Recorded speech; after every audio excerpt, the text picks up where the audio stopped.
Bismillahirrahmanirrahim. Assalamualaikum warahmatullahi wabarakatuh. Alhamdulillah, Allahumma shalli ala Muhammad wa ala ali sayyidina Muhammad. Ikhwan dan akhwat sekalian, alhamdulillah kita kembali mengupas terkait usul isyrin ya. Pada video sebelumnya saya sudah membahas terkait usul isyrin yang pertama. Jadi prinsip yang pertama yang kita ketahui adalah Islam adalah sistem yang komprehensif yang sudah kita bahas di video sebelumnya. Nah, pada kali ini kita akan kembali melanjutkan usul isyrin, yaitu prinsip yang kedua, yaitu Al-Quran dan As-Sunnah adalah rujukan. Nah, jadi di buku ini disebutkan bahwasanya menjelaskan terkait apa di mana posisi Al-Quran. Ya, jadi Al-Quran ini ya, menurut kalau narasi ya, dari Syekh Hasan Al-Banna adalah Al-Quran dan As-Sunnah merupakan rujukan bagi semua orang Islam dalam memahami hukum-hukum Islam.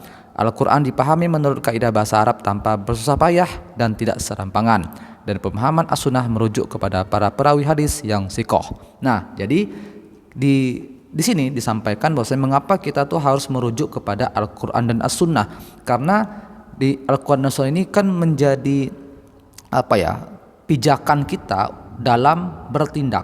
Nah, jadi ketika kita menjadi Muslim, kan kita kan pasti bakal bertindak. Nah, tindakan kita ini apakah semuanya dibenarkan oleh syariat? Tentu tidak.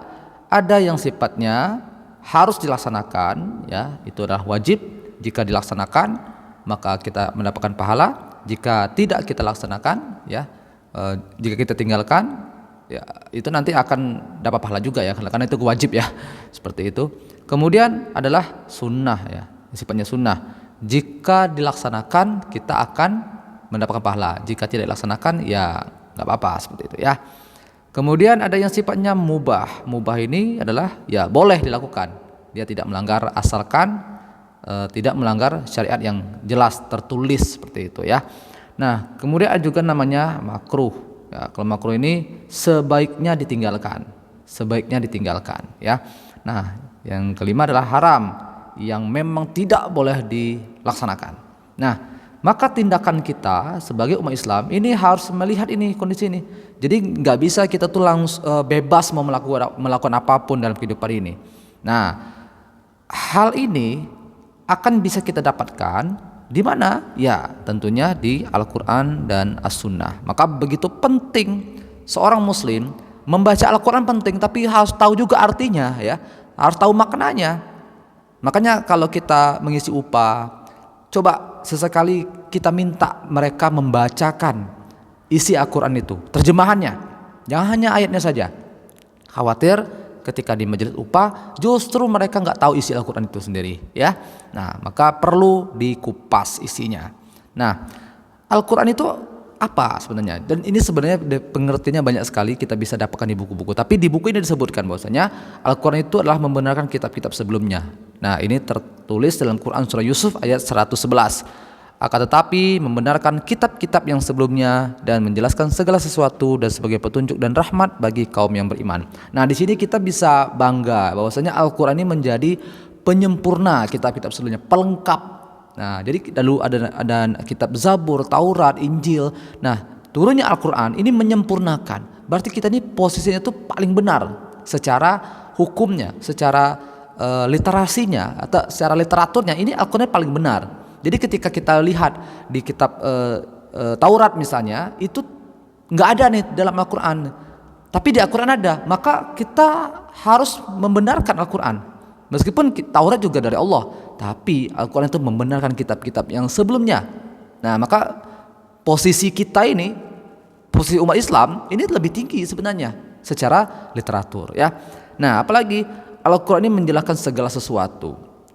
Dalam Al-Quran surah An-Nahl ayat 89 Allah mengatakan, dan kami turunkan kepadamu Alkitab Al-Quran untuk menjelaskan segala sesuatu dan petunjuk serta rahmat. Nah, jadi segala sesuatu berarti aspek apapun, sosial, politik, ekonomi, pendidikan, ya, budaya bahkan sekalipun dan lain sebagainya, itu semuanya ada.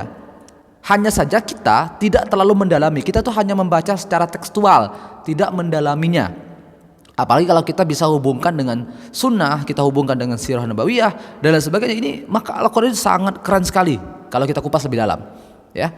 Nah, maka ini Al-Quran, ya, jika kita dalami, bukan sekedar kita tuh bisa membacanya saja, hebat dalam membacanya, indah dalam bacaannya, bukan seperti itu saja, harus mendalami. Nah, ini perlu kita berikan ruang untuk mengupas Al-Quran di upah kita. Nah, itu adalah posisi Al-Quran.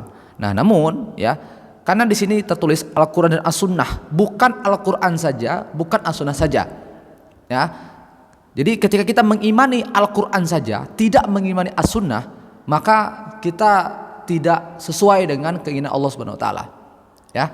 Nah, maka seperti itu. Ini apa dalilnya yang membuat kita tuh harus ya percaya sunnah juga. Nah, nanti saya akan sampaikan ayat-ayatnya. Sekarang kita akan definisikan dulu sunnah itu apa. Nah, sunnah itu adalah semua ucapan Rasulullah SAW, ya, semua perbuatan Rasulullah SAW dan semua ketetapan yang Rasulullah sampaikan. Nah, di mana kita bisa mendapatkannya? Tentunya dari ulama-ulama hadis. Dari mana saja? Ya, yang populer misalnya dari kitab Sahih Bukhari, ya kan? Kemudian Sahih Muslim, kemudian ada Sunan Tirmizi, kemudian ada Sunan Abu Daud, An-Nasa'i, Ibnu Majah, kemudian juga ada Imam Malik, Abu Hanifah, Syafi'i, Ahmad bin Hanbal dan lain sebagainya. Nah, itu perlu kita dalami juga agar kita mendapatkan hal-hal rinci yang kita barangkali hanya di Al-Quran saja yang kita tahu, ternyata di As-Sunnah itu ada rincian dalamnya, bagaimana bentuk pekerjaannya. Misalnya diwajibkan kamu sholat seperti itu, di Al-Quran disampaikan seperti itu, di Rasulullah menjelaskan bagaimana sih bentuk gerakan sholatnya. Nah, maka dijelaskan di As-Sunnah dan lain sebagainya ya. Nah, dan posisi As-Sunnah ini sebagaimana saya sampaikan tadi, mengapa kita harus mempercayai sunnah juga? Karena Allah SWT itu menyampaikan dalam Quran surah An-Najm ayat 3-4 mengatakan bahwasanya setelah dan tiadalah yang diucapkannya itu, yaitu Al-Quran, menurut kemauan hawa nafsunya. Ucapannya itu tiada lain hanyalah wahyu yang diwahyukan kepadanya. Nah, jadi dalil tentang apa yang Rasul ucapkan, tapi Rasul kan menyampaikannya kalau ini adalah wahyu Allah itu. Nah, disampaikan. Dan wahyu Allah ini Rasulullah sebutkan itu bukan dibuat-buat gitu. Memang kutipan langsung dari Allah SWT. Nah, maka inilah Al-Quran. Jadi kita harus mempercayai ini Rasulullah SAW. Ya. Nah, tapi yang sifatnya perkataan yang bukan dari wahyu Allah, ya, dari Rasulullah, itu pun juga harus kita ikuti.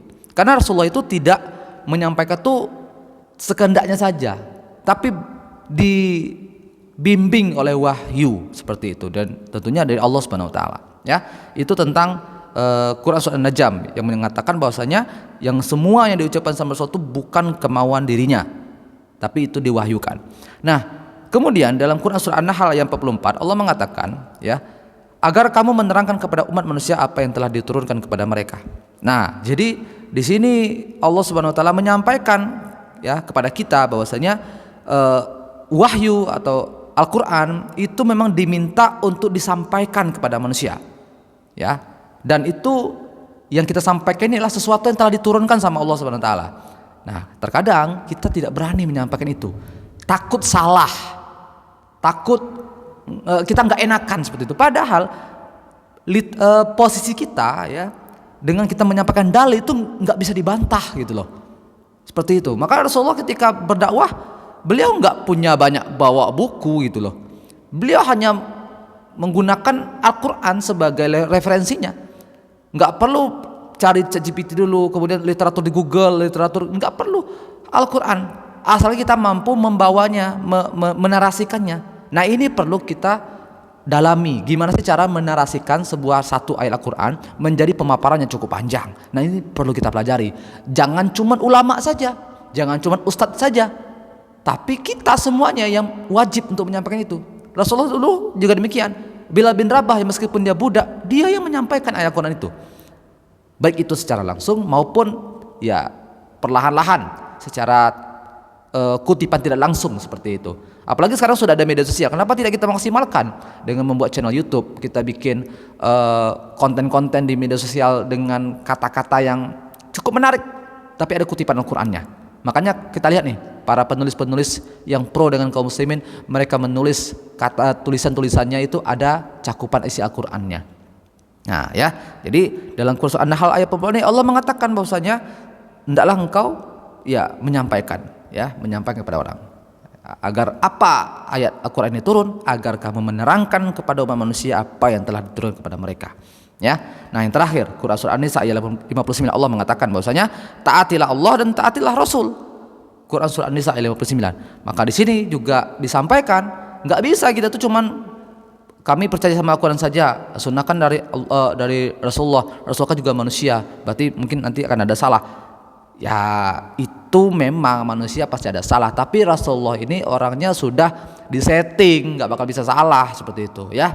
Nah, maka kita harus mengimani dua-duanya. Nah, terkadang ya kita hanya fokus kepada salah satunya saja.